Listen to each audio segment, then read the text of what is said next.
200 millions.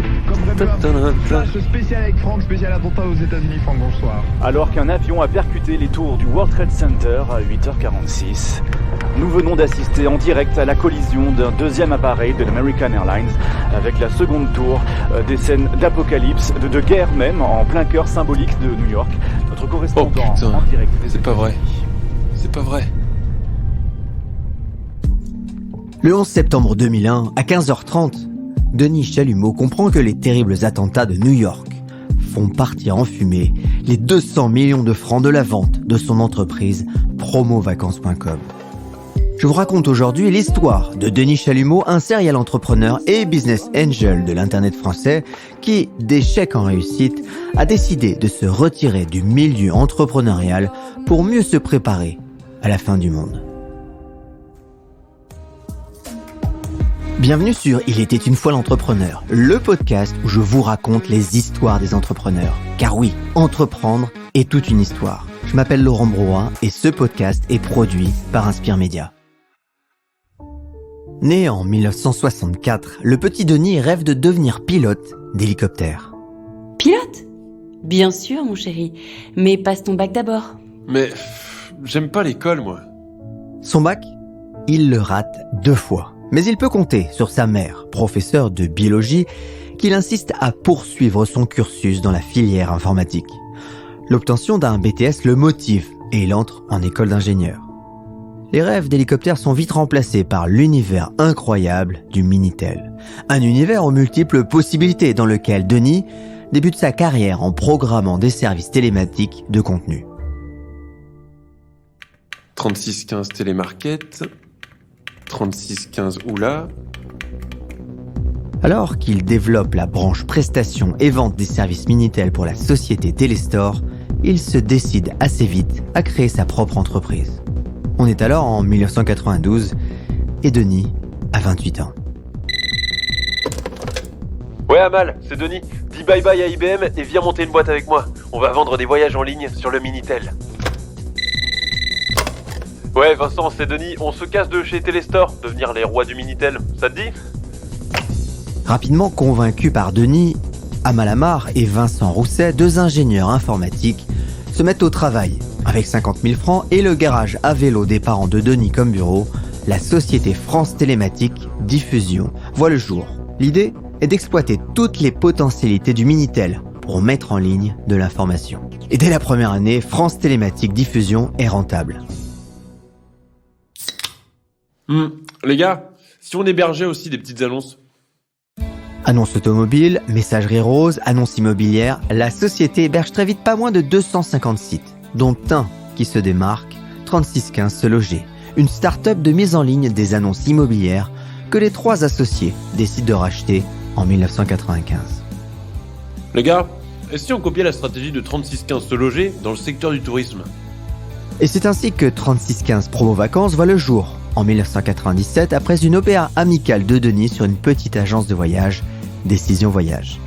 Le lancement de Promo Vacances sur le Minitel est un carton. Les clients ne cessent d'affluer.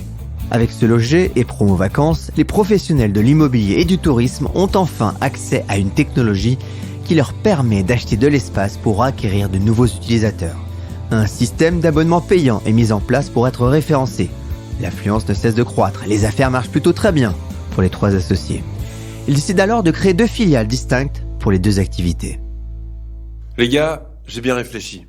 Et si on lançait Promo Vacances sur Internet ?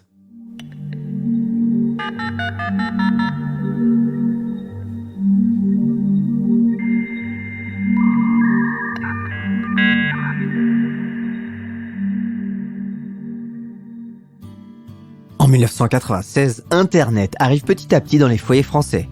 Denis, Amal et Vincent entreprennent la même année de mettre en ligne Se Loger.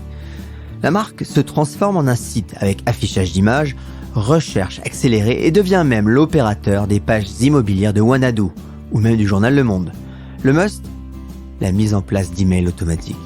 La stratégie est payante et en 1998, promovacances.com est à son tour mise en ligne sur Internet. Monsieur Chalumeau, comme demandé, voici le rapport pour l'année 1999. Promo Vacances a réalisé un chiffre d'affaires de 15 millions de francs. Je vous remercie. Amal, Vincent, je pense qu'il est temps pour nous de céder 3615 Promo Vacances et promovacances.com. T'es sérieux, Denis ? Mais pourquoi maintenant, alors qu'on est justement en train de cartonner ? Demain, c'est l'an 2000 et la bulle Internet, je ne la sens pas. Elle va nous exploser à la figure. Faut vendre avant que ça dégénère. À notre tour de prendre des vacances au soleil.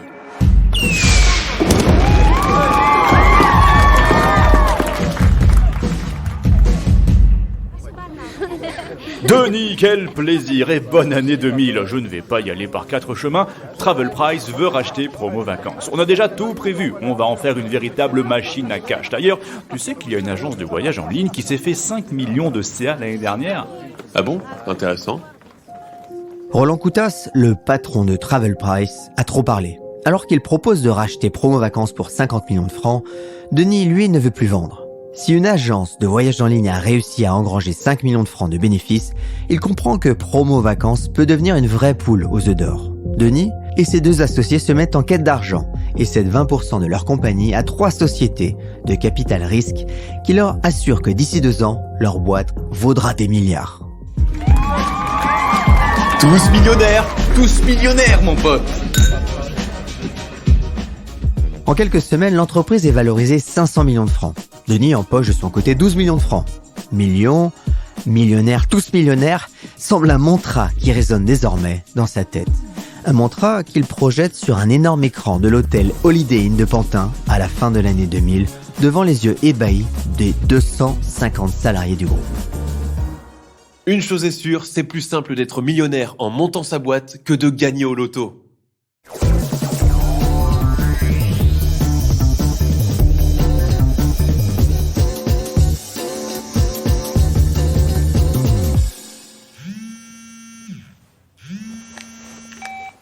Monsieur Chalumeau, je vous confirme l'offre ferme pour le rachat de Promo Vacances. Le dossier est sur mon bureau. Je n'attends que vous pour la signature.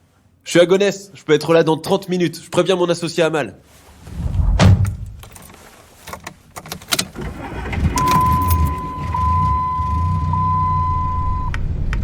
Nous venons d'assister en direct à la collision d'un deuxième appareil de l'American Airlines avec la seconde tour, des scènes d'apocalypse, de guerre même, en plein cœur symbolique de New York. C'est pas vrai. Notre correspondant- C'est pas vrai. Le 11 septembre 2001, Denis comprend en quelques secondes que l'impact du drame des attentats de New York aura des conséquences désastreuses sur le tourisme mondial. Il peut dire au revoir aux 200 millions prévus pour le rachat de Promo Vacances. Il va falloir changer de mantra.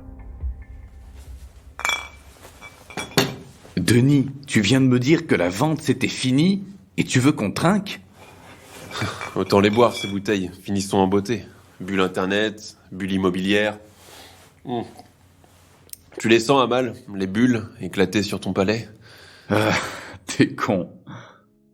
En quelques semaines, le téléphone ne sonne plus, les réservations sont stoppées. Les gens ont peur de voyager, de prendre l'avion. Les annulations s'accumulent. La boîte n'a plus d'argent. Dès le mois d'octobre, le versement des salaires des 250 salariés de Promo Vacances devient problématique. En plus, Denis n'a plus d'argent. Il a tout perdu en bourse avec l'éclatement de la bulle Internet. Il ne peut pas sauver tous ses salariés, il le sait. Et ça le rend malade. Avec une dette fournisseur de plusieurs millions, il n'a pas d'autre choix que de vendre Promo Vacances pour 1 euro symbolique à Christian Blanc, le dirigeant de Caravelle.